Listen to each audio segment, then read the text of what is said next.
ओम नमः शिवाय। हर हर महादेव। आज सावन माह के कृष्ण पक्ष की षष्ठी तिथि और बुधवार है। सावन का महीना भगवान शिव जी को प्रिय है और बुधवार का दिन भगवान गणेश को समर्पित है और षष्ठी तिथि कार्तिकेय को समर्पित है, जो कि शिव परिवार का ही हिस्सा है। आज यह बहुत ही अद्भुत संयोग है। भगवान गणेश जी को विघ्नहर्ता माना जाता है और सावन के बुधवार को उनकी पूजा करने से सारे विघ्न दूर होते हैं। बुधवार का दिन बुध ग्रह से भी संबंधित है। इस दिन गणेश जी भगवान की पूजा करके दुर्वा अर्पित करें और गौओं को हरा चारा खिलाएं। ऐसा करने से हमारी कुंडली में बुध ग्रह मजबूत होता है, जिसके चलते बल बुद्धि का विकास होता है। सावन के बुधवार को हरे रंग के कपड़े पहने और एक हरे रंग के कपड़े में मूंग बांधकर पढ़ाई करने वाले बच्चों के कमरे में मेज के ऊपर या फिर ड्रॉयर के अंदर रखते हैं। ऐसा करने से बच्चों का पढ़ाई में मन लगता है और कंपटीशन में सफलता प्राप्त होती है। साथ ही इस दिन ज़रूरतमंद लोगों में दान भी करना चाहिए। ऐसा करने से भगवान गणेश का आशीर्वाद प्राप्त होता है। जीवन के सारे विघ्न दूर होकर जीवन में सुख समृद्धि का वास होता है। और षष्ठी तिथि भगवान कार्तिकेय को समर्पित है, जो देवताओं के सेनापति माने जाते हैं। मान्यता है कि षष्ठी तिथि पर भगवान कार्तिकेय की पूजा करने से संतान की प्राप्ति होती है और संतान की सुरक्षा होती है। इस दिन व्रत और पूजा करने से जीवन में सुख शांति और समृद्धि आती है। षष्ठी तिथि को कठोर कर्म करने और दुष्कर कार्यों को करने के लिए ही बहुत शुभ माना जाता है। इस तिथि पर बनने वाले योग का भी बहुत ही अधिक महत्व होता है। कहते हैं कि शुक्रवार के दिन षष्ठी तिथि बहुत ही शुभ होती है। षष्ठी तिथि को नंदा तिथि भी कहा जाता है और माना जाता है कि इस तिथि पर शुरू किए हुए कठिन से कठिन कार्य भी सफलता दिलाते हैं। यह तिथि भवन निर्माण, वास्तु और शस्त्र से संबंधित कार्य शुरू करने के लिए शुभ मानी गई है। षष्ठी तिथि की पूजा कृष्ण पक्ष के बजाय शुक्ल पक्ष में करने से ज़्यादा फल प्रदान करती है। इस दिन भगवान कार्तिकेय के साथ साथ भगवान शिव और माता पार्वती की पूजा की जाती है और सबसे पहले गणेश जी भगवान की पूजा की जाती है। तो इस तरह षष्ठी तिथि पर पूरे शिव परिवार की पूजा करनी अनिवार्य होती है। यह व्रत संतान सुख, समृद्धि और दुश्मनों से रक्षा के लिए किया जाता है। तो अब अपने सुनते हैं आज की कथा। आप सभी श्रोताओं के मंगल जीवन की कामना करते हुए सबसे पहले अपने सुनेंगे गणेश जी भगवान की कहानी। प्रेम भाव से सुनते रहिए। बोलो गणेश जी महाराज की जय हो। एक समय की बात है, एक गांव में एक भाई बहन रहा करते थे। बहन का नियम था कि वह रोज़ाना अपने भाई के दर्शन करके उसी के बाद भोजन करती थी। तो इसी तरह दोनों भाई बहन बड़े हो गए और उनकी शादी कर दी गई। बहन अपनी ससुराल चली गई। अब वो वहाँ भी जल्दी जल्दी घर का काम खत्म करती और फिर अपना भाई का मुख देखने के लिए अपने मायके आती। अपने भाई से मिलने के बाद ही घर जाकर भोजन करती। तो एक दिन रास्ते में एक पीपल के नीचे गणेश जी की मूर्ति रखी थी। उसने भगवान के सामने हाथ जोड़कर कहा कि हे गणेश जी भगवान, मेरे जैसा अमर सुहाग और मेरे जैसा अमर पीहर सबको दीजिए। यह कहकर वो अपने मायके चली गई। अब उसका रोजाना का नियम था, वह 2 मिनट गणेश जी भगवान की मूर्ति के आगे रुकती और वही बात कहती और फिर अपने भाई से मिलने के लिए चली जाती। एक दिन उसके पैरों में जंगल की झाड़ियों के कांटे चुभ गए। जैसे ही वो अपने भाई के घर पहुंची और भाई का मुख देखकर बैठ गई, तब भाभी ने पूछा कि ननंद पैसा आपके पैरों में क्या हो गया।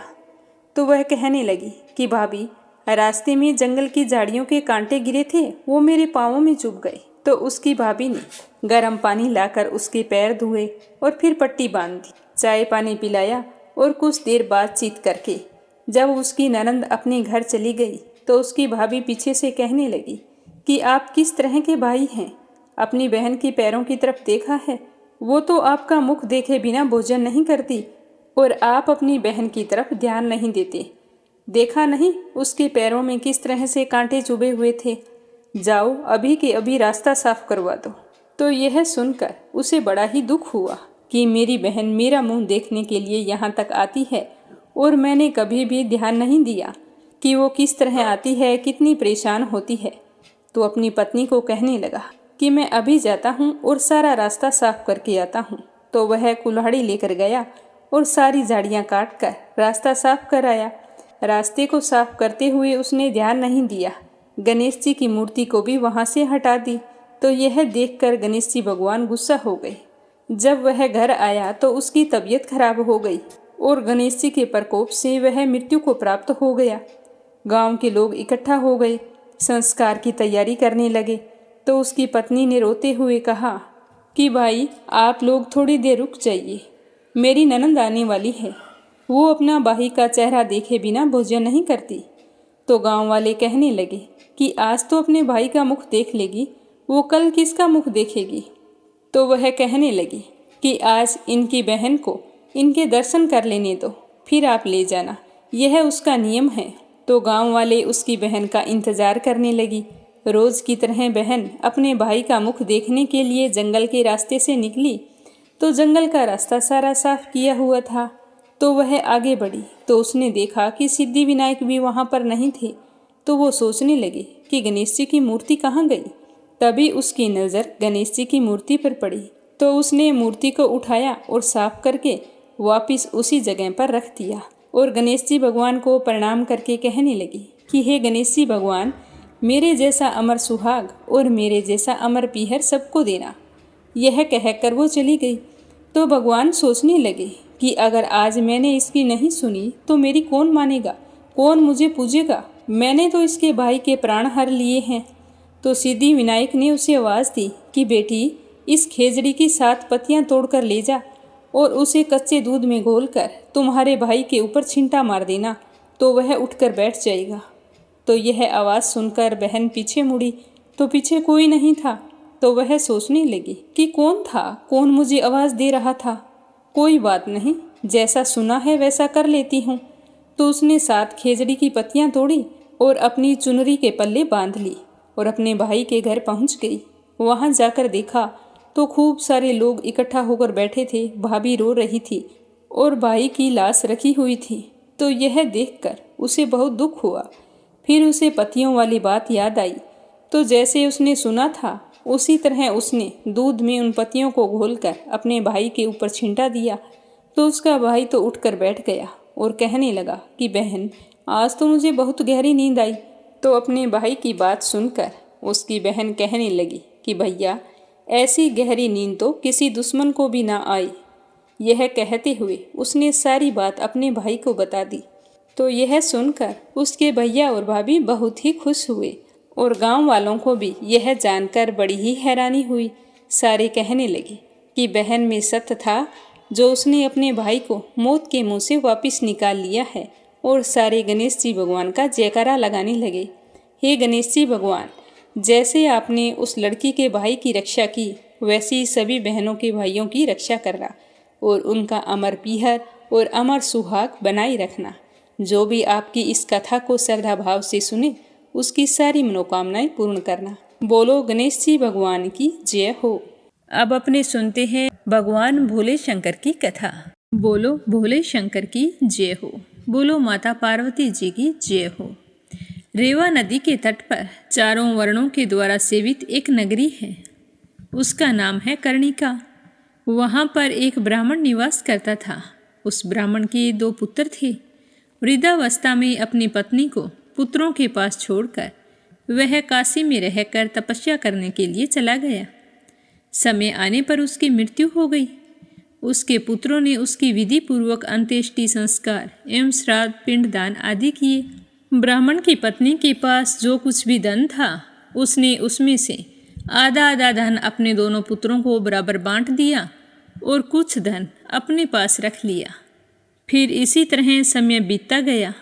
जब ब्राह्मण की पत्नी का अंत समय निकट आया तो उसने अपने दोनों पुत्रों को पास बुलाया और कहा कि बेटा, मैंने भी तुम्हारे पिता की तरह काशी में रहकर प्राण छोड़ने का विचार किया था, परंतु ऐसा नहीं हो सका। अब मेरे मरने के बाद मेरे श्राद्ध पिंडदान आदि काशी में जाकर करना और मेरी अस्थियां भी काशी जाकर गंगा में प्रवाहित कर देना। तो यह सुनकर उसके एक बेटे ने, जिसका नाम सुबाद था, उसने कहा कि माता, जैसा आपने कहा है वैसा ही होगा। तो अपने बेटे की बात सुनकर उसकी माँ को बड़ी ही राहत महसूस हुई और उसने शिवजी का ध्यान करते हुए अपने प्राण त्याग दिए और प्राण त्याग कर वो शिवलोक को प्राप्त हो गई। तब अपनी माँ को इस तरह मृत्यु को प्राप्त हुआ देखकर उसके दोनों पुत्र शोकाकुल होकर जोर जोर से रोने लगे। उनके रोने की आवाज़ सुनकर सभी कुटुंबी व पड़ोसी वहाँ पर एकत्रित हो गए। पुत्रों ने अपनी माता का अंतिम संस्कार किया तथा एक पुत्र सुबाद ने माता की इच्छा अनुसार उनकी अस्थियां काशी ले जाकर गंगा नदी में प्रवाहित की तथा वहाँ पिंडदान व श्राद्ध आदि कर्म किए। बाद में सुबाद ने 20 योजन मार्ग तय किया और जैसे ही सूर्यास्त होने वाला था तो एक ब्राह्मण के घर जाकर उन्हें आवाज़ लगाई। तो ब्राह्मण बाहर आया और पूछा कि तुम कौन हो और आवाज़ें क्यों लगा रहे हो। तो सुबाद ने कहा कि मैं राहगीर हूँ, काशी से आया हूँ और आते आते सूर्यास्त हो गया है। मुझे आपके घर एक रात का रातवासा चाहिए, मैं सुबह होते ही चला जाऊँगा। तो ब्राह्मण ने कहा कि ठीक है। तो इस तरह सुबाद ने ब्राह्मण के घर रात्रि भर विश्राम किया। प्रातः उठकर संध्या वंदन तथा पूजा की। रास्ते की थकान न उतरने के कारण वह अपने अनुचर के साथ उस दिन भी वहीं पर रुक गया। रात्रि आने पर एक अद्भुत घटना घटी कि उस घर का स्वामी ब्राह्मण उस दिन शाम को कहीं बाहर जाने के लिए तैयार हुआ। तभी उसे याद आया कि आज मैंने गाय का दूध नहीं निकाला। तो उसने अपनी पत्नी को आवाज़ लगाई और कहा कि बाल्टी लेकर आओ और बछड़े को छोड़ दो, गाय का दूध निकाल देता हूँ। तो अपने पति की बात सुनकर उसकी पत्नी बाल्टी लेकर आई और बाल्टी अपने पति को पकड़ाकर बछड़ा खोलकर गाय के पास ले आई और जल्दी से बछड़े को वापस बांध दिया, यही सोचकर कि कहीं बछड़ा अधिक दूध ना पी जाए। तो जबरदस्ती बछड़े को गाय के थनों से हटा दिया। इससे बछड़ा खूब उछल कूद करने लगा। ब्राह्मण के अधिक रोकने के प्रयत्न करने के बाद भी उसके पाँव में ठोकर लग गई। तो यह देखकर ब्राह्मण को बहुत ही गुस्सा आया और उसने बछड़े को खूब मारा और गाय का दूध निकालकर अपने काम के लिए बाहर चला गया। अब गाय अपने बछड़े के लिए बहुत ही दुखी थी, वह जोर जोर से रंबा रही थी। यह देखकर बछड़े ने अपनी माता को धैर्य बंधाते हुए कहा कि माँ, तुम रोओ मत, धैर्य रखो, यह सब कर्मों का खेल है, जो जैसा करता है वैसा ही फल पाता है। मुझ निरपराध को मारने का फल इसे अवश्य मिलेगा। तो बछड़े की बात सुनकर गाय शोकाकुल होकर कहने लगी कि मैं बहुत ही अभागन हूँ, मुझे तो तभी शांति मिलेगी जब मैं इस ब्राह्मण से बदला ले लूँगी, मेरी तरह यह भी दुख भोगेगा। तो बछड़ा कहने लगा कि माँ, हम अपने पूर्व जन्म के पापों का फल भोग रहे हैं, जो पशु बनकर यहाँ नाना प्रकार के कष्ट पा रहे हैं। अब यदि इस जन्म में ब्राह्मण को मारोगी तो पाप लगेगा। यह ब्रह्म हत्या तो महापापों में आती है। इसीलिए माताजी, आप धैर्य धारण करो और शुभ कर्म करो, पाप कर्म में परिवर्तन ना हो। तो बछड़े की बात सुनकर गाय कहने लगी कि हे पुत्र, मुझे तुम ज्ञान की बातें समझा रहे हो, तुम्हारा कहा हुआ सत्य है, परंतु गाय को सताने का फल भी ब्राह्मण को अवश्य मिलना चाहिए। मैं प्रातःकाल होते ही इसका नाश कर दूंगी। और रही बात ब्रह्म हत्या की, तो उस पाप को मैं दूर करने का उपाय भी जानती हूँ। मैं वहाँ जाकर ब्रह्म हत्या के पाप का निवारण कर लूँगी। तो अपनी माँ की बात सुनकर बछड़ा शांत हो गया। इधर ब्राह्मण, जो अपनी माता की अस्थियां काशी ले जाने वाला था, वह गाय और बछड़े की बातचीत सुन रहा था। उसने सोचा कि मैं प्रातःकाल देखूंगा कि गाय किस प्रकार ब्राह्मण से बदला लेती है तथा किस प्रकार स्वर्ग या नरक लोक में जाकर ब्रह्म हत्या के पाप को दूर करती है। तो सुबह हुई। सुबह होते ही घर के स्वामी ने अपने पुत्र से कहा कि बेटा, मुझे एक ज़रूरी काम से बाहर जाना है, इसीलिए तुम गाय का दूध निकाल लेना। इस प्रकार कहकर ब्राह्मण तो घर से बाहर चला गया और ब्राह्मण के पुत्र ने खूंटे से बछड़े को खोल दिया और गाय का दूध निकालने की तैयारी करने लगा। तभी उसकी माता भी वहां पहुंच गई और रात्रि की तरह ब्राह्मण का पुत्र भी बछड़े की पिटाई करने लगा। यह देखकर गाय को गुस्सा आ गया। उसने अपने दोनों सींगों से ब्राह्मण के बेटे की बगल में वार किया, जिससे वह बेहोश होकर पृथ्वी पर गिर पड़ा। यह देखकर उसकी माता शोर मचाने लगी, तो उसकी माँ का रोने का विलाप सुनकर आस पड़ोस के लोग वहाँ पर एकत्रित हो गए और उसका पिताजी भी शोर सुनकर भागकर वापस घर आया। वह अपने पुत्र को बेहोश देखकर रोने लगा। थोड़े समय बाद बच्चे के प्राण निकल गए और चारों ओर हाहाकार मच गया। ब्राह्मण बहुत ही दुखी था और साथ ही गाय पर गुस्सा भी आ रहा था, तो उसने क्रोधवश एक डंडा उठाया और गाय को पीट पीट कर घर से बाहर निकाल दिया। तो गाय का बछड़ा भी अपनी माँ के पीछे पीछे चल पड़ा। ब्रह्म हत्या के कारण गाय का सफ़ेद रंग काला हो गया। यह देखकर सारे लोग हैरान हो गए और यह देखकर सुबाद नाम का पथिक भी बहुत ही आश्चर्यचकित था और वह चुपचाप खड़ा होकर गाय और बछड़े के पीछे पीछे चल पड़ा। धीरे धीरे गाय नर्मदा नदी के तट पर पहुंच गई, जहां पर नंदीकेश्वर विराजमान थे। गाय नर्मदा के जल में घुस गई और उसने जल में कई गोते लगाए, तो उसका काला रंग धुलकर फिर से सफ़ेद हो गया। सुबाद गाय के रंग को देखकर बड़ा ही हैरान था। वह नित्य कर्म से निपटकर काशी को चल पड़ा। गाय भी अपने पूर्व स्थान को चली गई। काशी के लिए जाते समय सुबाद को रास्ते में एक बहुत ही सुंदर युवती मिली, जो सर्व अलंकारों से सुसज्जित थी। मंद मंद मुस्कुरा रही थी और सुबाद के पास आकर कहने लगी कि हे मान्यवर, आप अत्यंत खुश दिखाई दे रहे हैं। आप कहाँ से आ रहे हैं और कहाँ जा रहे हैं? तो सुबाद ने उसे अपना सारा हाल कह सुनाया। उसने बताया कि मैं अपनी माता की अस्थियाँ काशी में प्रवाहित करके आया हूँ, क्योंकि मेरी माँ की मरते समय यही आज्ञा थी। तभी अचानक से एक आश्चर्यजनक घटना घटी। उसने देखा कि उसकी माता दिव्य शरीर धारण करके उससे कह रही है कि तुम धन्य हो, जो तुमने मुझे सद्गति प्रदान करने में सहायता प्रदान की। तुम हमेशा सुखी रहोगे। तुम्हें अपने जीवन में कोई चीज़ की कभी भी कमी नहीं रहेगी।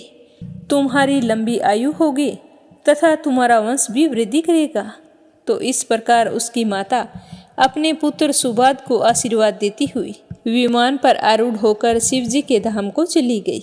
और यह सुनकर सुबाद भी बहुत ही खुश था और खुशी खुशी अपने घर की तरफ चल पड़ा। इसीलिए मनुष्य को हमेशा अच्छे कर्म करने चाहिए, क्योंकि कर्म हमेशा लौट कर आते हैं। बोलो भोले शंकर की जय हो। बोलो माता पार्वती जी की जय हो। अब अपने सुनते हैं स्कंद पुराण का आगे का अध्याय, तो प्रेम भाव से सुनते रहिए। बोलो स्कंद पुराण की जय हो। शिव परिवार की जय हो। नारद जी कहते हैं कि हे अर्जुन, जब भगवान सदाशिव काल भीति को आशीर्वाद देकर वहाँ से चले गए, तो उनके कहे अनुसार कुछ समय बाद महाकाल का चरित्र सुनकर राजा करदम वहाँ आए। उन्होंने महिसागर संगम के जल में स्नान तथा महाकाल का दर्शन करके अपने जीवन को सफल माना।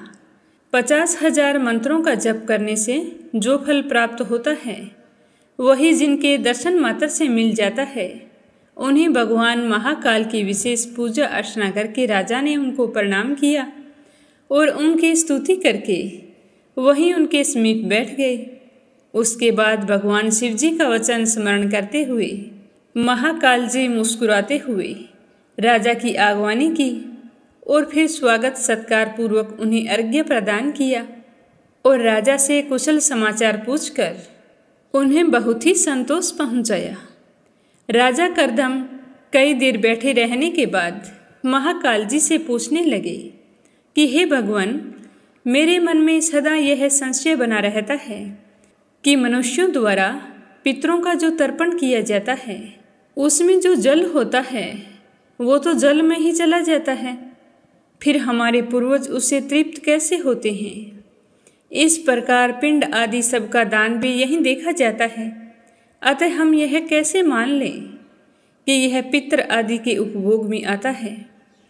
तो राजा करदम की बात सुनकर महाकाल ने कहा कि हे राजन, पितरों और देवताओं की योनि ही ऐसी होती है कि ये दूसरों की कही हुई बातें सुन लेते हैं, दूर की पूजा भी ग्रहण कर लेते हैं और दूर से की गई स्तुति से भी संतुष्ट हो जाते हैं। इसके सिवा वे भूत, भविष्य और वर्तमान सब कुछ जानते और सर्वत्र पहुंचाते हैं। पांचों तन्मात्राएं, मन, बुद्धि, अहंकार और प्रकृति, इन 9 तत्वों का बना हुआ उनका शरीर होता है। इसके भीतर 10वें तत्व के रूप में साक्षात भगवान पुरुषोत्तम का निवास होता है। इसीलिए देवता और पितर गंध तथा रस तत्व से तृप्त हो जाते हैं, शब्द तत्व से रहते हैं तथा स्पर्श तत्व को ग्रहण करते हैं और किसी को पवित्र देखकर उनके मन में बड़ा संतोष होता है। जैसे पशुओं का भोजन तृण और मनुष्यों का भोजन अन्न कहलाता है, वैसे ही देव योनियों का भोजन अन्न का सार तत्व है। संपूर्ण देवताओं की शक्तियाँ अचिंतनीय और ज्ञानमय हैं, अतः वे अन्न और जल का सार तत्व ही ग्रहण करते हैं। शेष तो स्थूल वस्तु है, वह यहीं स्थित देखी जाती है। तो महाकाल की बातें सुनकर करदम ने पूछा कि हे भगवान, श्राद्ध का अन्न तो पितरों को दिया जाता है, परंतु वे अपने कर्म के अधीन होते हैं। यदि वे स्वर्ग अथवा नरक में हैं तो श्राद्ध का उपभोग कैसे कर सकते हैं, और वैसी दशा में वे वरदान देने में कैसे समर्थ हो सकते हैं। मेरे मन में इस बात को लेकर संशय बना है, आप मेरे इस संशय का निवारण कीजिए। तो राजा करदम की बात सुनकर महाकाल ने कहा कि हे राजन, यह सत्य है कि पितर अपने अपने कर्मों के अधीन होते हैं, परंतु देवता, असुर और यक्ष आदि 3 अमूर्त तथा चारों वर्णों के 4 मूर्त, ये 7 प्रकार के पितर माने गए हैं। ये नित्य पितर हैं, ये कर्मों के अधीन नहीं हैं, वे सबको सब कुछ देने में समर्थ हैं। वे 7 पितर भी सब वरदान आदि देते हैं। उनके अधीन अत्यंत प्रबल 31 गण होते हैं। हे राजन, इस लोक में किया हुआ श्राद्ध उन्हीं मानव पितरों को तृप्त करता है।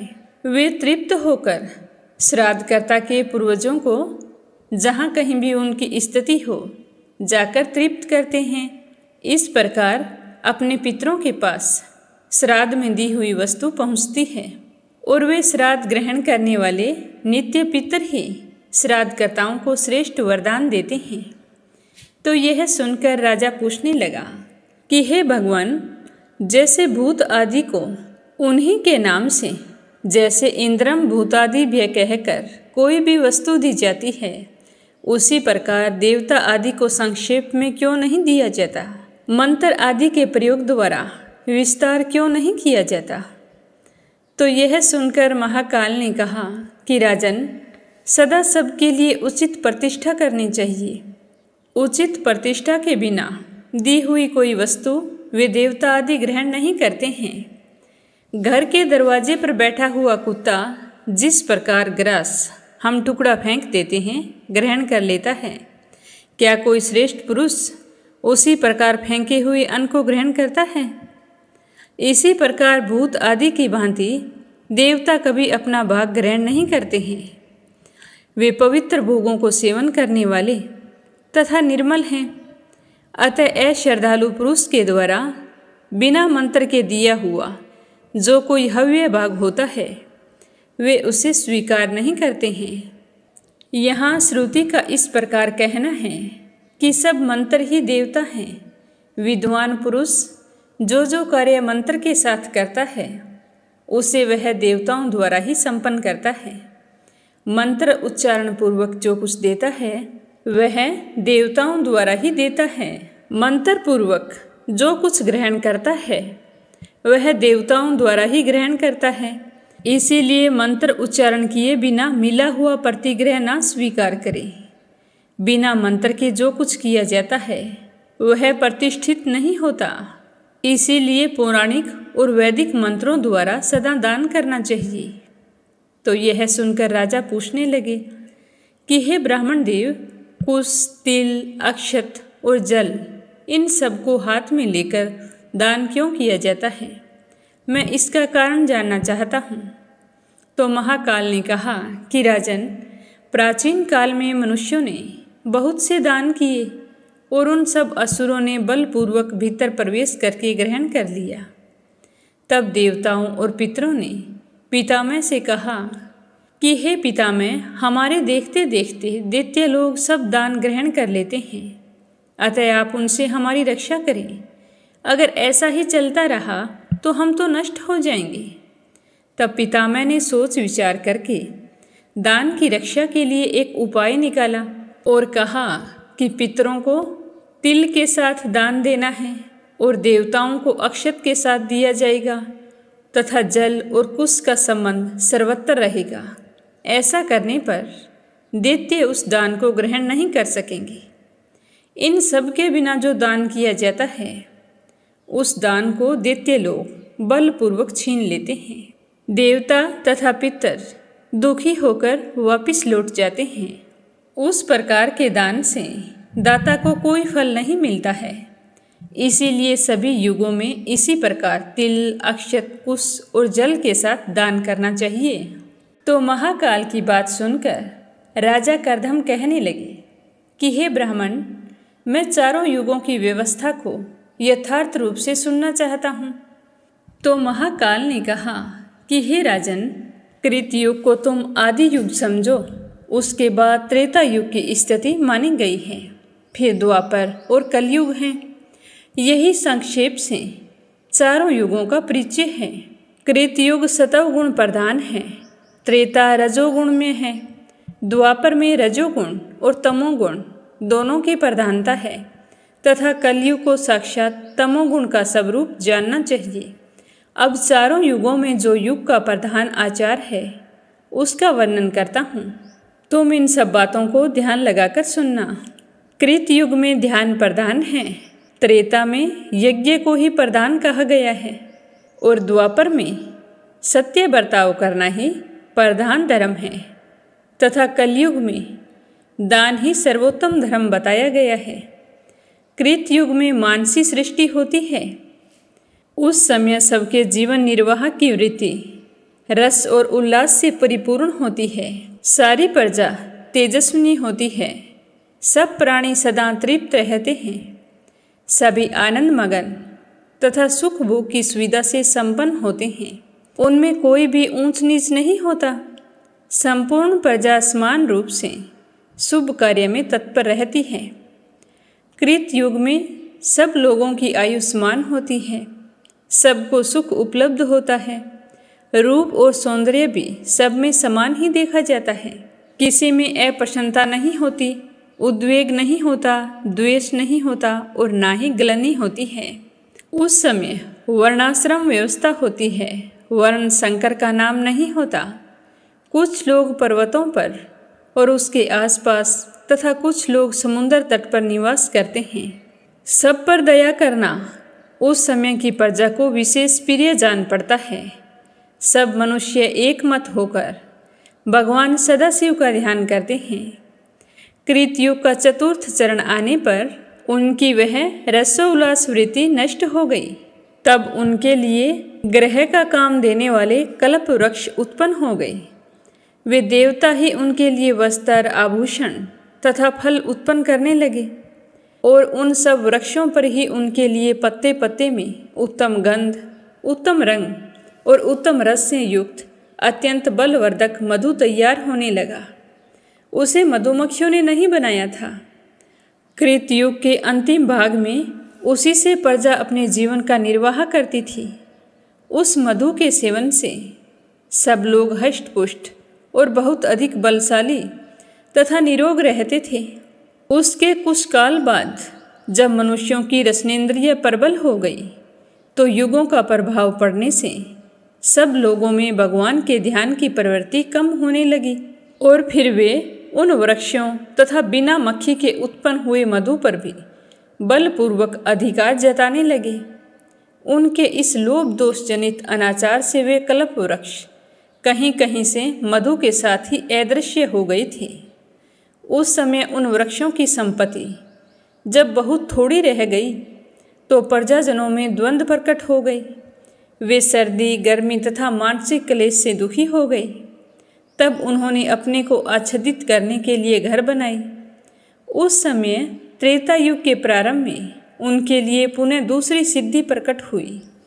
वर्षा होने से जल और पृथ्वी का संयोग हुआ और फिर उस वर्षा से बिना जोते बोए गांवों में होने वाले तथा जंगलों में होने वाले 14 प्रकार के अन्न उत्पन्न हुए।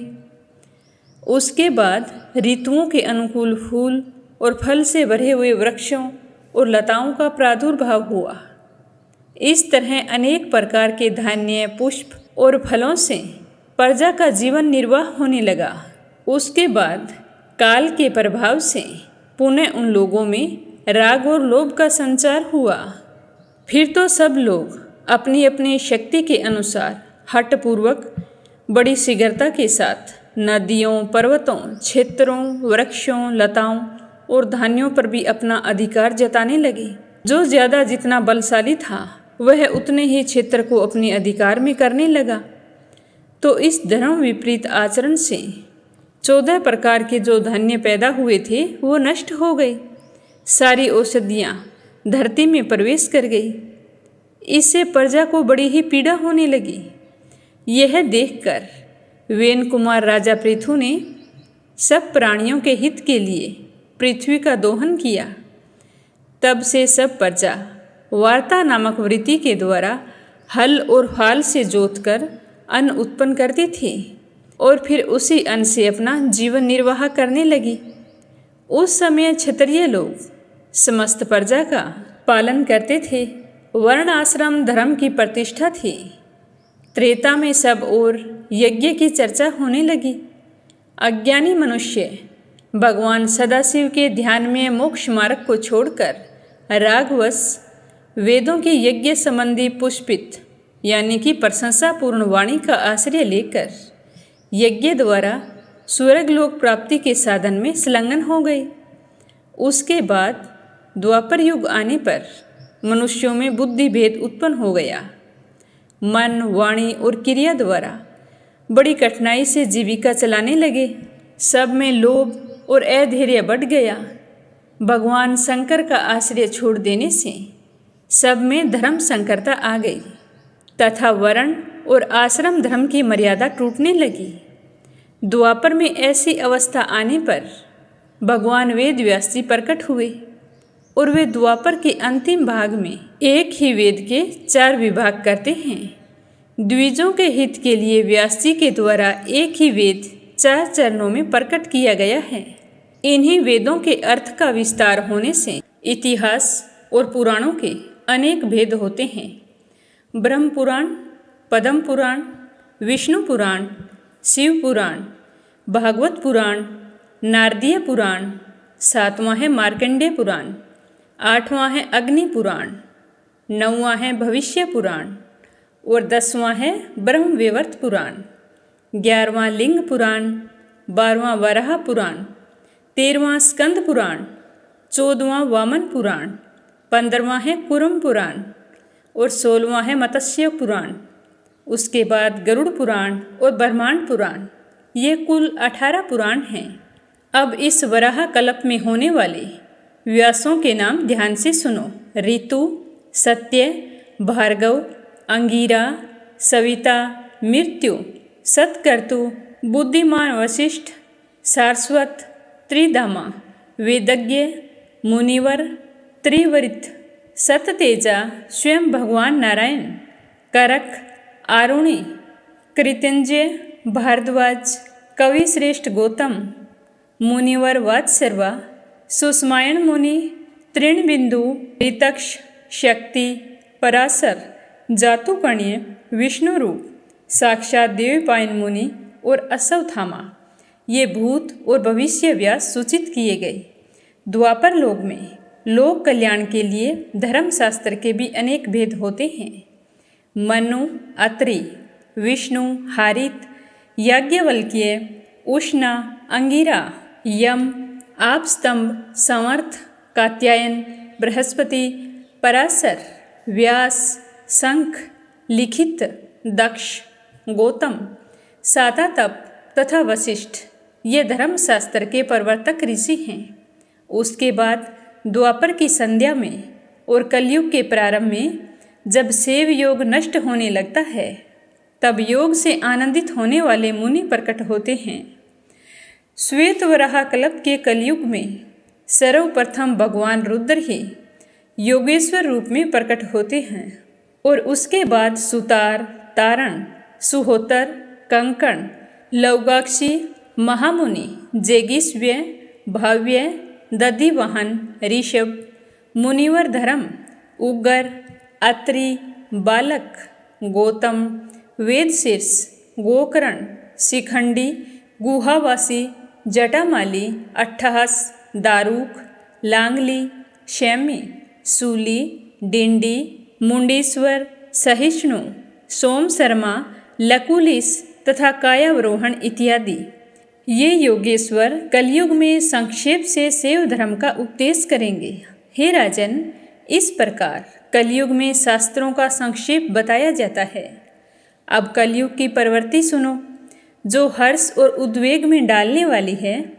कलयुग में तमोगुण से व्याकुल इंद्रियों वाले मनुष्य माया यानी कि छल कपट आदि से दोष दृष्टि तथा तपस्वी महात्माओं की भी हत्या कर डालते हैं। कली में मन और इंद्रियों को मत डालने वाला राग प्रकट करते हैं। सदा भूखमरी का भय सताता रहता है। भयंकर अनावृष्टि का भय भी प्राप्त होता है। सब देशों में नाना प्रकार के उल्ट फेर होते रहते हैं। सदा अधर्म सेवन करने के कारण मनुष्यों के लिए वेद का प्रमाण मान्य नहीं रह जाता। पराये लोग अधार्मिक, अनाचारी, अत्यंत क्रोधी और तेजहीन होते हैं। लोभ के वशीभूत होकर झूठ बोलते हैं और उनमें अधिकांश नारियों का सा स्वभाव आ जाता है। उनकी संतान दुष्ट होती है।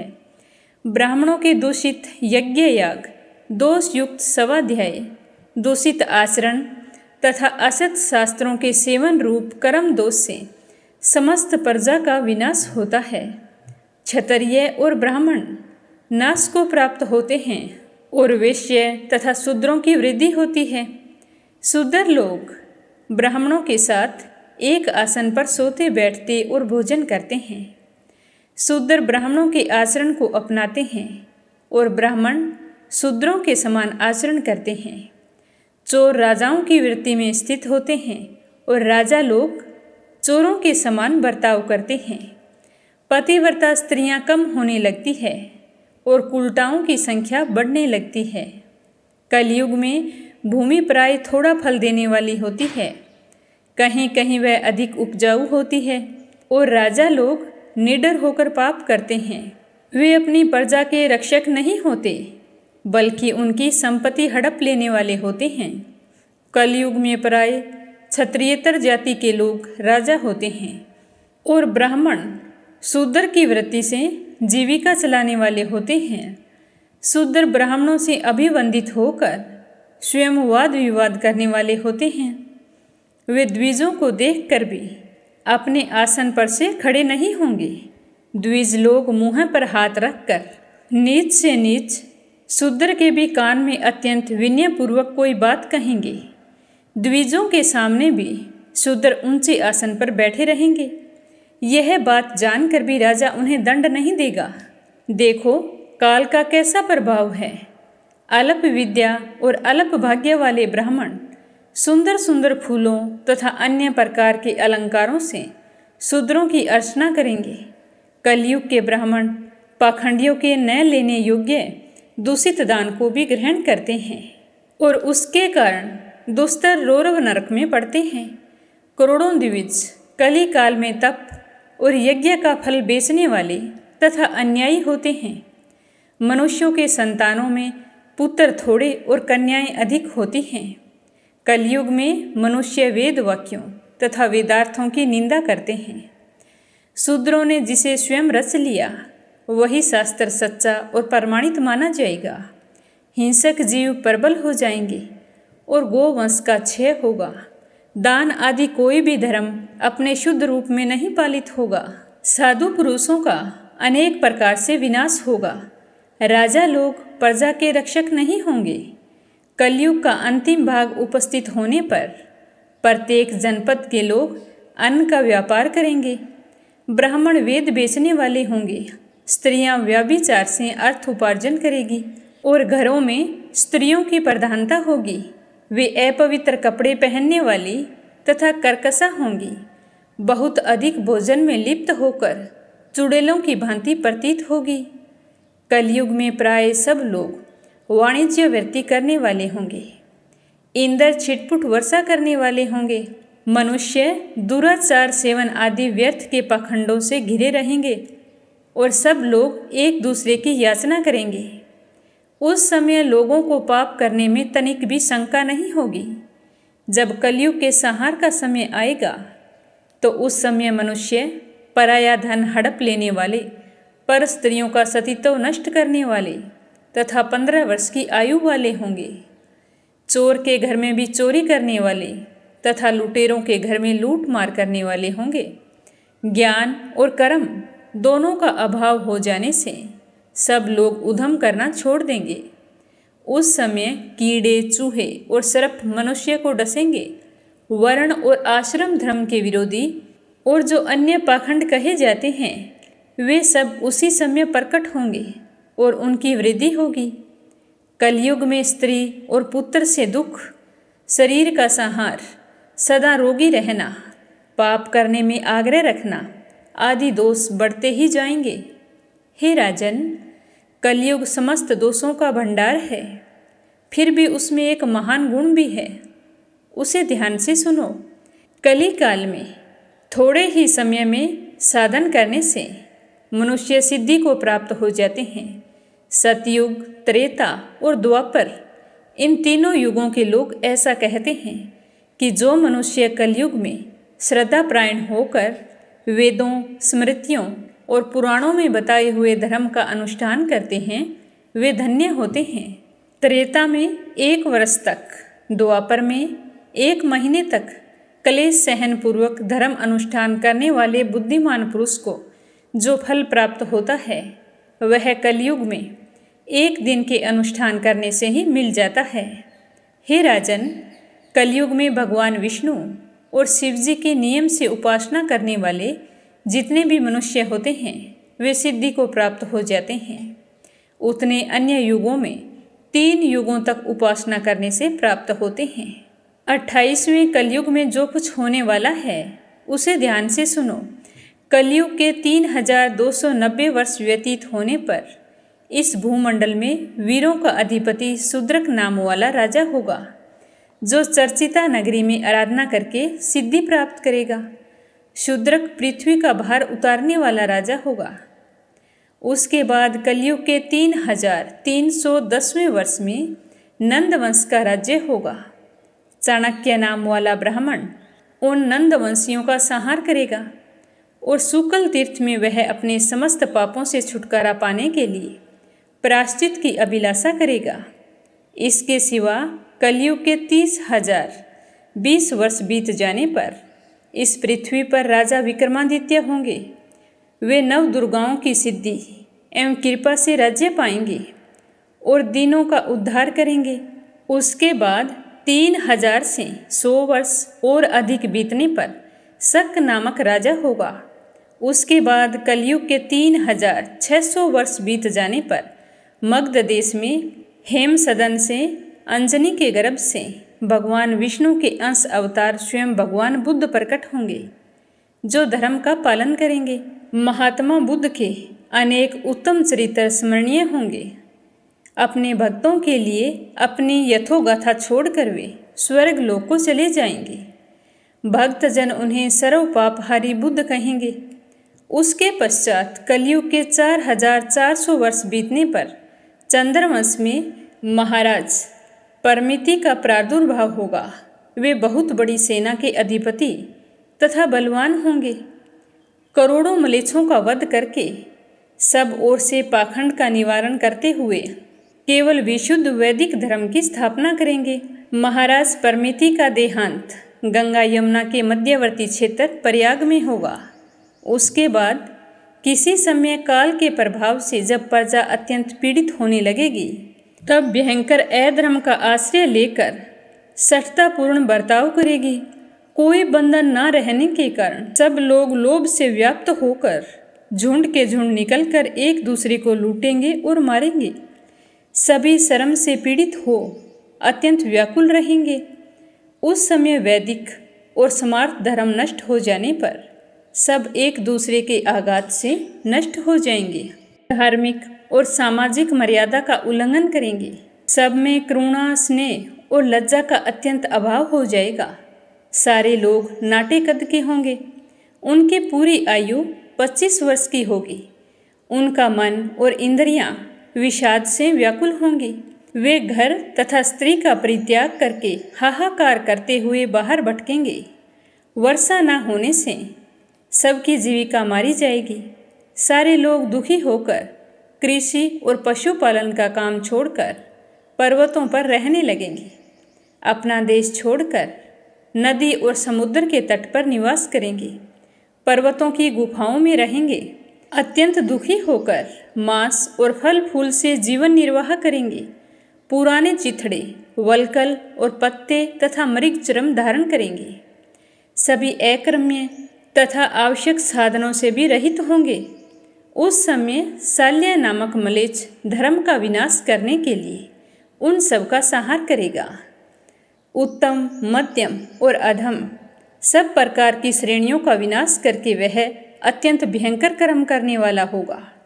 तब उसका वध करने के लिए संपूर्ण जगत के स्वामी साक्षात भगवान विष्णु संभल ग्राम में श्री विष्णु यशा के पुत्र होकर अवतार लेंगे और श्रेष्ठ ब्राह्मणों के साथ जाकर उस शाल्य नाम वाले मलेच्छ का संहार करेंगे। वे सब और घूम घूम कर करोड़ों और अरबों पापियों का वध करके उस धर्म का पालन करेंगे जो वेद मूलक है। साधु पुरुषों के लिए धर्म रूपी नौका का निर्माण करके अनेक प्रकार की लीलाएं करने के पश्चात वे भगवान कल की परम धाम में पधारेंगे। हे राजन, उसके बाद फिर सतयुग का आरंभ होगा। प्रथम सतयुग, अंतिम सतयुग तथा 28वां कलयुग, ये अन्य युगों से कुछ विशिष्टता रखते हैं। शेष युगों की प्रवृत्ति औरों के समान ही होती है। तो आज के अध्याय को अपने यहीं पर विराम देते हैं। प्रेम भाव से सुनने के लिए आप सभी का बहुत बहुत धन्यवाद। बोलो स्कंद पुराण की जय हो, शिव परिवार की जय हो। अब अपने सुनते हैं लप्सी और तपसी की कहानी। बोलो लप्सी तपसी की जय हो। बहुत पुराने समय की बात है। एक गांव में एक ब्राह्मण परिवार रहा करता था। उसमें पति पत्नी के अलावा उनके 2 बच्चे थे। एक बेटा था, एक बेटी थी। ब्राह्मण दंपति बहुत ही सरल स्वभाव के थे। समय मिलने पर प्रभु का स्मरण किया करते थे। उनकी बेटी बहुत ही संस्कारी और सुशील थी, लेकिन उनका बेटा आवारा किस्म का था। वह कोई काम धाम नहीं करता और ना ही कभी अपने माँ बाप का कहना मानता था। समय के साथ दोनों बहन भाई बड़े हो गए। बहन की शादी कर दी गई, पर भाई का वही हाल था। उसके माँ बाप ने उसे समझाया कि बेटा, अब हम वृद्ध हो चले हैं, तुम कोई काम किया करो। लेकिन उस पर उनकी बातों का कोई असर नहीं होता था। तो एक दिन ब्राह्मणी अपने पति से कहने लगी कि स्वामी, आप बिल्कुल काम छोड़ दीजिए। जब घर में कुछ भी नहीं होगा तो यह अपनी जिम्मेदारी समझेगा और काम पर लग जाएगा। तो ब्राह्मण ने दूसरे दिन से काम पर जाना छोड़ दिया। तो यह देखकर उनके बेटे ने कोई काम नहीं किया और चोरी करने चला गया। आते जाते राहगीरों को लूट लेता और उसी से अपने घर का गुजारा किया करता था। तो उसकी लूटने और चोरी करने की आदत से सारे गांव वाले उसे लप्सी कहने लगे। तो लप्सी की इस हरकत से उसके माँ बाप बहुत ही दुखी रहते थे, पर वह किसी की सुनने के लिए तैयार नहीं था। इसी तरह समय बीतता गया। एक दिन की बात है कि लप्सी एक पीपल के पेड़ पर बैठा था। तभी शिव पार्वती जा रहे थे। पार्वती माता गहनों से लदी हुई थी तो लपसी उन्हें देखकर सोचने लगा कि सूरत के कितने गहने हैं। आज ये सारे के सारे लूट लूँगा तो मुझे कई महीनों तक चोरी नहीं करनी पड़ेगी। तो वह लूटने के इरादे से पीपल की ओट में होकर बैठ गया। जैसे ही शिव पार्वती वहाँ से जाने लगे तो लपसी एकदम से शिव पार्वती के सामने आकर कहने लगा कि जल्दी से जितने सारे गहने पहन रखे हैं उतार दो। तो पार्वती माता कहने लगी कि तुम चोरी क्यों करती हो, तुम्हें पता है चोरी करना पाप है। तो लपसी कहने लगा कि क्या करूं, घर पर मेरे माँ बाप हैं, मेरी एक भांजी है, उनके लिए दोनों समय भोजन की व्यवस्था कहाँ से करूं, मुझे कोई काम तो आता नहीं है। तो लपसी की बात सुनकर पार्वती माता कहने लगी कि तुम जो चोरी करके पाप करते हो, इस पाप का भागी कौन बनेगा। तो लपसी कहने लगा कि मेरे घर वाले सारे बनेंगे। तो पार्वती माता कहने लगी कि कोई नहीं बनेगा, पाप के भागी केवल तुम बनोगे। तो लपसी कहने लगा कि मैं लूट खोस कर उन्हीं के लिए लेकर जाता हूँ, तो पाप के भागी तो उन्हें बनना ही पड़ेगा। तो लपसी की बात सुनकर पार्वती माता ने हंसकर कहा कि हम यहीं पर बैठे हैं और तुम अपने घर जाओ, अपने घर वालों से पूछो कि कोई तुम्हारे पाप का भागी बनेगा क्या। तो यह सुनकर लपसी भागा भागा अपने घर आया और अपनी माँ के पास गया और कहने लगा कि माँ, मैं चोरी करके लाता हूँ, राह चलते राहगीरों को लूटता हूँ, तुम्हारे लिए ही तो करता हूँ। तो तुम मुझे एक बात बताओ, चोरी करने से जो पाप लगता है तो आप मेरे पाप के भागी बनोगे। तो लपसी की बात सुनकर उसकी माँ कहने लगी कि बेटा, मैंने तो तुमसे नहीं कहा कि तुम चोरी करके लाओ, तुम कमा कर लाओ, हमें तो 2 वक्त की रोटी चाहिए, मैं तो तुम्हारी पाप की भागी नहीं बनूंगी। तो माँ के मुंह से इस तरह की बात सुनकर लपसी तो हैरान हो गया। फिर वह अपने पिताजी के पास गया और जाकर कहने लगा कि पिताजी, मैं जो कुछ भी लूट खोस के लाता हूँ वो आपके लिए ही तो लाता हूँ। देखो मैंने लूट कर कितना धन इकट्ठा कर लिया है, कितने ऐशो आराम है तुम्हारे। अगर मैं चोरी नहीं करता तो क्या ये सब हमें मिलता। पिताजी, मैं तुमसे एक बात पूछता हूँ कि चोरी करने से पाप लगता है, तो उस पाप में आप मेरे भागीदार बनोगे क्या। तो लपसी की बात सुनकर उसके पिताजी कहने लगे कि बेटा, मैंने नहीं कहा कि तुम चोरी करके लाओ, तुम कमा कर लाओ, मैं तुम्हारे पाप का भागी नहीं बनूंगा। तो माँ बाप के मुंह से इस तरह की बात सुनकर वह बहुत ही उदास हुआ और सोचने लगा कि मैं कितने महीनों से चोरी कर रहा हूँ, ना जाने मुझ पर कितना पाप चढ़ गया है, और ये तो बोल रहे हैं कि पाप के भागी हम नहीं बनेंगे, तो अब क्या होगा। तो वह बड़े ही दुखी मन से शिव पार्वती से मिलने के लिए चल पड़ा। जैसे ही घर से बाहर निकलने लगा तो उसकी छोटी सी भांजी दरवाजे पर खेल रही थी। उसे पता नहीं था कि पाप पुण्य क्या होता है, तो वो कहने लगी कि मामा, पाप की भागी मैं बनूंगी। तो उसके इस तरह कहते ही लपसी ने उसे गोद में उठाया और चल पड़ा। शिवजी भगवान और पार्वती माता के पास जाकर कहने लगा कि घर वालों ने पाप का भागी बनने से मना कर दिया है और एक यही है जो पाप की भागी बनने को तैयार है। फिर लपसी बड़े ही दीन स्वर में कहने लगा कि हे भगवान, मैं समझ गया हूँ कि चोरी करना पाप है। आज तक जो मैंने काम किया वो बहुत ही गलत था, लेकिन अब मैं इसका प्रायश्चित करना चाहता हूँ। अब तुम ही बताओ, मुझे मेरे पापों से मुक्ति कैसे मिलेगी। तो उसकी बात सुनकर शिव पार्वती बहुत ही खुश हुए और लपसी को कच्चे सूत का एक छोटा सा गोला देते हुए कहा कि लपसी, ये सूत लो और इस पीपल के चारों ओर परिक्रमा लगाओ। जब यह सूत समाप्त हो जाएगा तब तुम्हारे सारे पाप नष्ट हो जाएंगे। तो यह सुनकर लपसी बहुत ही खुश हुआ। सोचने लगा कि छोटा सा गोला है, अभी लपेट कर घर चला जाऊंगा, उसके बाद में कभी कोई पाप नहीं करूंगा। फिर उसने अपनी बांजी को कंधे पर बैठाया और पीपल की परिक्रमा लगानी शुरू कर दी। अब भगवान का वह सूत खत्म कहाँ होने वाला था।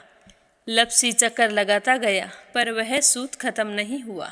चक्कर लगाते लगाते 1 महीने, 6 महीने, साल, पूरे 12 साल बीत गए पर वह सूत खत्म नहीं हुआ। 12 साल बाद एक बार फिर शिव पार्वती जी वहाँ से गुजर रहे थे तो पार्वती माता ने कहा कि स्वामी चलो लपसी को चलकर देखते हैं। तो शिवजी कहने लगे, वो चोरी करने वाला, लूटने वाला कब का चला गया होगा। तो पार्वती माता कहने लगी कि नहीं स्वामी, चलकर देखने में क्या जाता है, चलो एक बार देखते हैं। तो शिव पार्वती जी जैसे ही पीपल वृक्ष के पास आए तो देखा कि लपसी तो अब भी चक्कर लगा रहा है। वहाँ चारों ओर गहरी खाई हो गई है और लपसी की बड़ी बड़ी दाढ़ी, मूंछें, नाखून बढ़ गए हैं। तो यह देखकर पार्वती माता ने कहा कि देखो स्वामी, आप तो कह रहे थे कि वो कब का ही चला गया, देखो इसके मन में सच्ची भक्ति है। तो पार्वती की बात सुनकर शिवजी ने कहा कि चलो अभी देख लेता हूँ। तो यह कहकर शिवजी ने एक सोने का कड़ा लपसी के आगे फेंक दिया। तो लपसी ने झट से उसके ऊपर पैर कर लिया। फिर अचानक से उसका ध्यान शिव पार्वती जी की ओर गया। तो वो हाथ जोड़कर कहने लगा कि भगवान, अब तो मेरे पाप समाप्त हो गए होंगे, आप मुझे यहाँ से जाने की आज्ञा दीजिए, आपका यह सूत अभी तक खत्म नहीं हुआ है।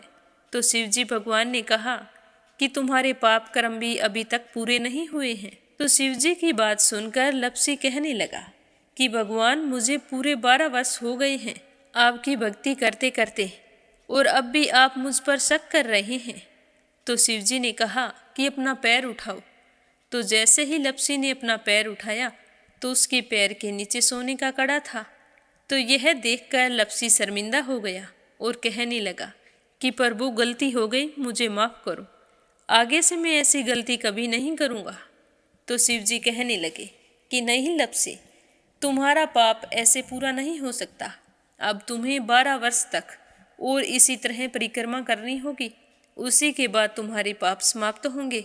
यह कहकर शिव पार्वती वहाँ से चले गए और वह फिर से पीपल के पेड़ की परिक्रमा करता रहा। करते करते 12 साल बीत गए।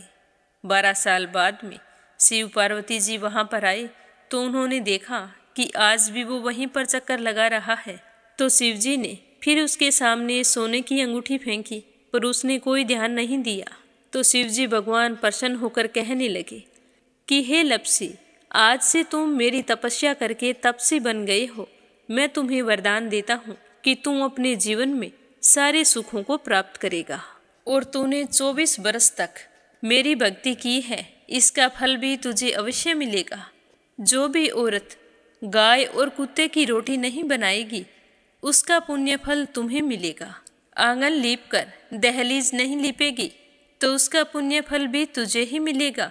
अगर हमारे घर की बहन बेटी को हम सूट, तीवल या साड़ी भेंट स्वरूप देते हैं, तो साथ में मोली का धागा और कुछ रुपए नहीं देंगे, तो उसका पुण्य फल भी तुम्हें ही मिलेगा।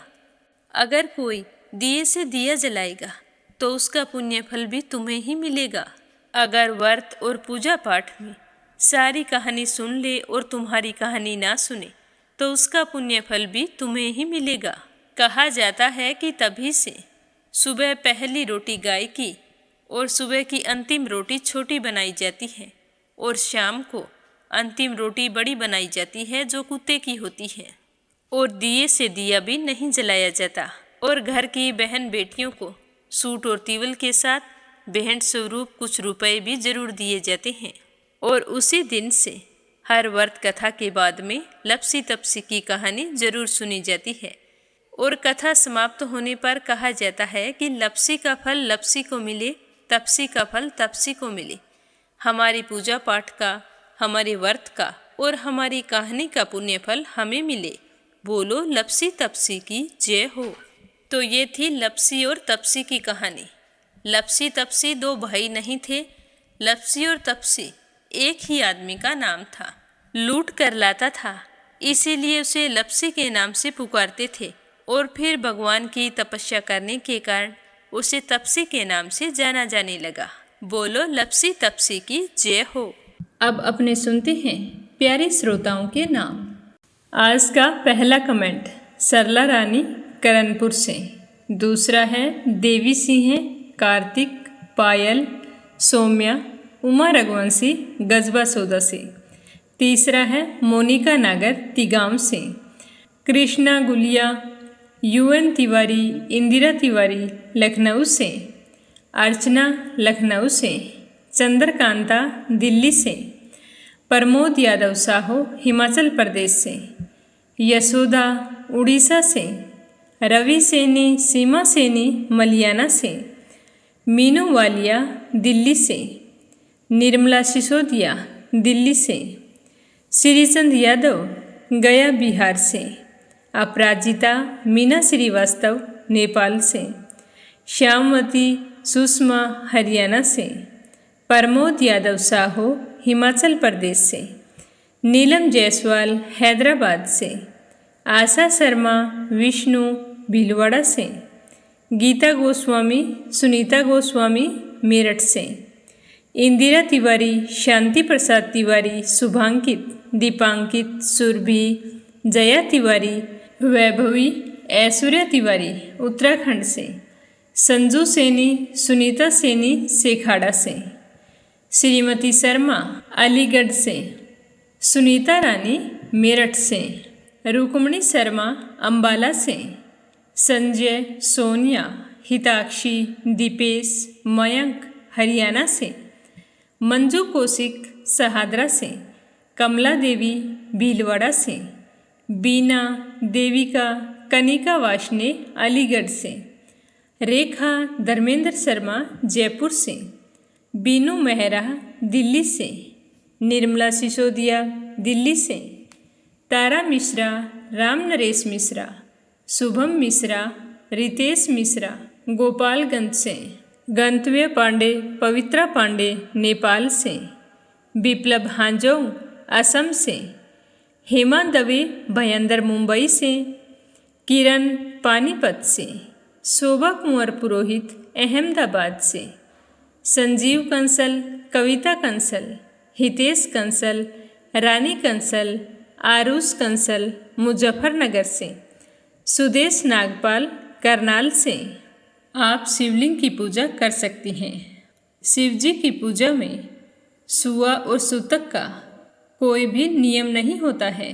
अगला कमेंट है परमिला मलिक जायसवाल सोनीपत से, शकुंतला पंगल भिवानी से, बिमला नेपाल से, वीणा कालड़ा आगरा से, अनीता गुप्ता आजमगढ़ से, शीला सिन्हा मीरा श्रीवास्तव ममता श्रीवास्तव माला छम्मा जौनपुर से, आरती खैरावर अगरखर से, मंजू चौधरी भीलवाड़ा से, उषा जांगीर सोजत सिटी से, अंशु दिल्ली से, पिंकी श्याम सुंदर हरियाणा से, निर्मला पांचाल करनाल से, रामावती देवी जगबीर सिंह रवि कुमार राहुल कुमार अनुज कुमार रुद्र कुमार ज्योति वंदना भावना आराध्या आन्या अविका तोलू मोलू मेरठ से, शांताबाई वाघेला गुजरात के मंडल से, सीमा जोशी रवि कुमार जोशी दिल्ली से। आपको जन्मदिवस की हार्दिक शुभकामनाएं। आने वाला साल आपके लिए ढेरों खुशियां लेकर आई। कमलेश भल्ला जम्मू से, रजनी बड़ोला उत्तराखंड से, अनीता अमृतसर से, सावित्री ईश्वर लाल रामचंदानी गाजियाबाद से, दिल्ली बहादुर भंडारी नेपाल से, सरिता भंडारी नम्रता भंडारी सूरज भंडारी नेपाल से, परमेश्वरी रघुवीर सिंह दिल्ली से, पूजा पाठक उत्तराखंड देहरादून कोशानी से, पुष्पा पटेल हिमांशु ब्रिजेश दीशु यानिक पटेल लंदन से, सीताराम जायसवाल शकुंतला जायसवाल वाराणसी से, सुमन प्रसाद दिल्ली से, जयश्री पंवार गोरखनाथ पंवार महाराष्ट्र से, अशोक कुमार जी भटनागर भोपाल मध्य प्रदेश से, स्मिता सीताराम गायकवाड़ महाराष्ट्र से, कमलेश लाल रुड़की से, जानवी मिश्रा सचिन मिश्रा राधिका मिश्रा गौरी मिश्रा सीता मिश्रा बाराबंकी से, ललिता विशाल आराध्या आरव भानु पूजा पूनम खुशबू सोमदीप दमोह मध्य प्रदेश से, दुर्गा चौहान जोधपुर से। आप सभी श्रोताओं का बहुत बहुत धन्यवाद। अपना प्यार और विश्वास इस चैनल के साथ हमेशा यूं ही बनाए रखना। रोजाना प्रस्तुत होने वाली कथाओं को लाइक करना और ज़्यादा से ज़्यादा शिव भक्तों में शेयर करना, ताकि हमारा ये मीरा भक्ति स्टोरीज परिवार खूब बड़ा हो, खूब तरक्की करे। आप सभी के मंगल जीवन की कामना करते हुए ओम नमः शिवाय। हर हर महादेव।